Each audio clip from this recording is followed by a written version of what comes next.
And please don't mind me, especially when the camera's aimed up at my face like that. It looks so horrible. I look a hot mess. Not even a hot mess, but anyway, a mess, huh? Nonetheless.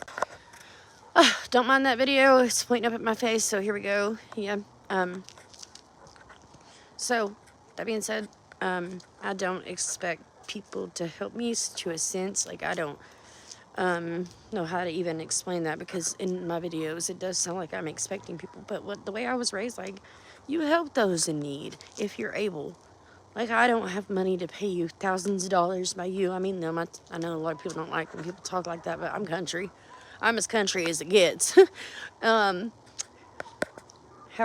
whenever I was younger and, would have loved to have been able to do those things, I was able then. And I shouldn't be as unhealthy as I am at my age, but unfortunately I am. Went to numerous doctors, and they tell me that I'm leaking the blood and stuff like that. And I have been, believing in healing and not trying to claim it.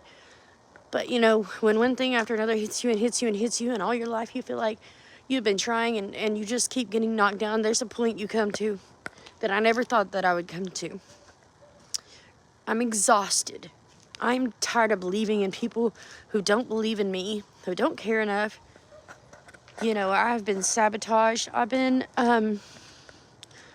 things I said would never happen throughout my life have happened without me knowing at the time. And I know that's hard to explain. And I will explain it eventually, but I'm not ready to explain it right now.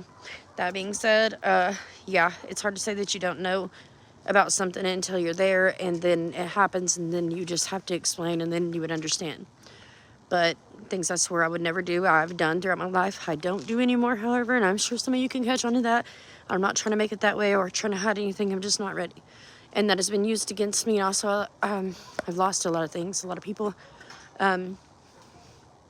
know me and my oldest 2 kids. I have 4 kids by myself and 2 other kids that I love dearly. But 2 of my oldest kids' dad died too, as well. We were not together when that happened, but that doesn't matter. Like, I still care. You know what I mean? That's part of them. You know what I'm saying? Like, I don't even know.